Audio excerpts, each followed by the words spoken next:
Every restaurant menu you've ever read was designed to make you choose wrong. The entree you ordered last Friday, the one that felt like your decision, someone engineered that outcome months before you sat down. By the end of this, you'll see the invisible architecture behind almost every choice you make, and you'll know exactly how to dismantle it. Start with a simple scenario. You're at a coffee shop. Small coffee, $3. Large coffee, $7. Most people buy the small. It's a reasonable price for a reasonable amount of coffee. The shop is leaving money on the table, so they add a medium, $6.50. Suddenly, the large looks like a steal. Only 50 cents more for a significant upgrade. Sales of the large jump. The medium exists for one purpose: to make the large look irresistible. Almost nobody buys the medium. That's the point. This is the decoy effect, and once you understand the mechanics, you'll spot it everywhere. Joel Huber and Christopher Puto published the foundational research at Duke in 1982. They gave participants choices between two products that were genuinely competitive, different strengths, different trade-offs, roughly equal appeal. Then they introduced a third option. This third option was deliberately worse than one of the originals, but competitive with the other. The result was consistent and immediate. People shifted their preference toward whichever original the decoy made look superior. The decoy changed the outcome of the decision without anyone choosing the decoy itself. Think about that for a second. An option nobody wants, altering which option everybody picks. The reason this works reaches deep into how your brain handles comparison. When two options are genuinely different, say a cheap hotel with bad reviews versus an expensive hotel with great reviews, your brain struggles. Price versus oranges. The comparison is exhausting. But add a third hotel that's the same price as the expensive one with slightly worse reviews, and suddenly the expensive hotel wins easily. Your brain found a comparison it could resolve. The expensive hotel dominates the decoy. Domination feels like clarity. Clarity feels like confidence. And confidence feels like a good decision. You walked into the trap feeling smart. The Economist ran one of the most famous real-world examples. They offered 3 subscription options: online only for $59, print only for $125, and print plus online for $125. Read those last 2 again. Same price. One gives you strictly more. Dan Ariely tested this with MIT students. When all 3 options were present, 84% chose the combo deal. When he removed the print-only option, the decoy, preference for the combo dropped to 32%. Same combo, same price, same features. The only thing that changed was the presence of an option almost nobody would logically select. The decoy didn't compete, it reframed. Restaurants have turned this into high art. Menu engineers? Yes, that's a real profession. Design pricing architecture the way an architect designs sightlines. That $48 steak at the top of the menu often has the lowest margin in the house. It exists to make the $32 fish look reasonable. The fish is where the profit lives. The steak is the decoy, wearing a price tag like a costume. You glance at the steak, feel a small flinch, then the fish feels like restraint, like wisdom. You order the fish feeling good about yourself. The restaurant planned that feeling. The same structure shows up in movie theaters. Small popcorn, $5. Large, $8. The small seems overpriced for what you get, but the jump to the large feels steep. Now add a medium at $7.50. The large becomes obviously the best value. The medium is priced to lose. Its job is to push you upward. The theater wants you buying the large because the marginal cost of extra popcorn is almost nothing. Their profit on the large is several times the profit on the small, and you leave thinking you got the best deal. So what about the choices that actually matter? Dating apps use a version of this that's harder to see. Tinder's pricing structure, for example, offers a basic tier, a mid-tier, and a premium tier. The mid-tier is typically priced close enough to premium that premium feels like the obvious upgrade. But the subtler manipulation is in the matches themselves.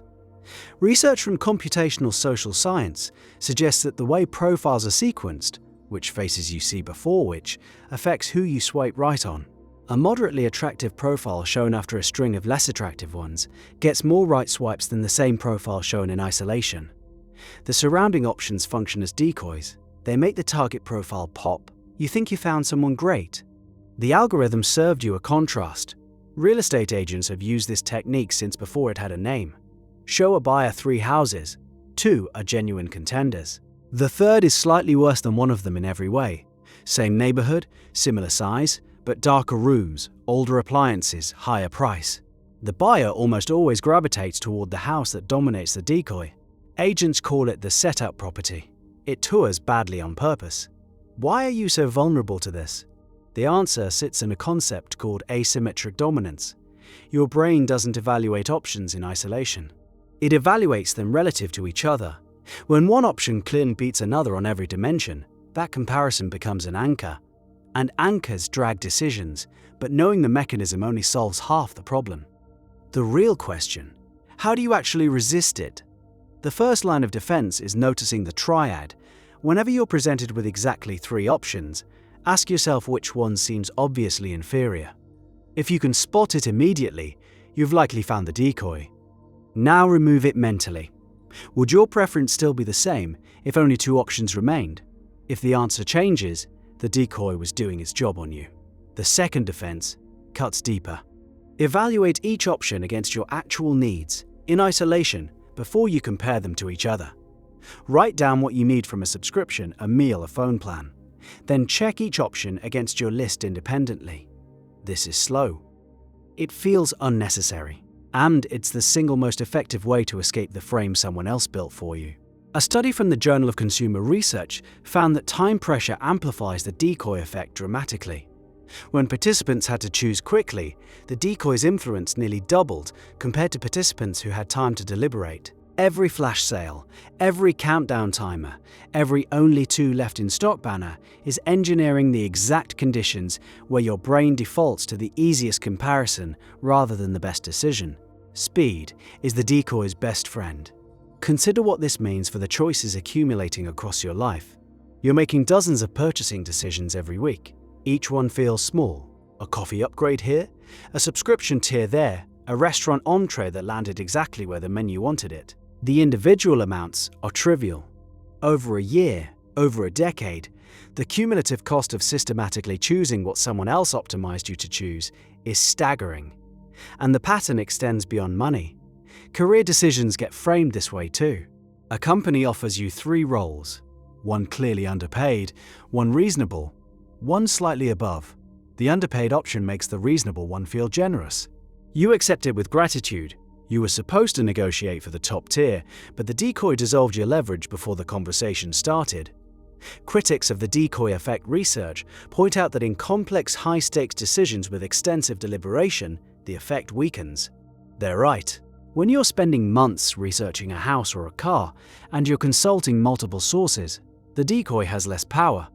The vulnerability lives in speed, in cognitive load, in the moment where you're tired and the menu is in your hands and you just want to order something. That's most moments. The architects of your choices are counting on one thing: that you'll never look at the structure, that you'll keep seeing 3 options and feeling like you're exercising freedom. Every menu, every pricing page, every subscription model is a stage. The decoy is the prop. Your attention is the curtain they're hoping stays closed. Pull it back. Next time you're choosing between 3 options and one of them seems like it was born to lose, pause, remove it from the equation, watch your preference shift. That shift, the gap between what you would have chosen and what you choose now, is the exact measure of someone else's influence over your life. The question worth sitting with tonight is simple. How many of your past decisions were yours and how many were the decoys?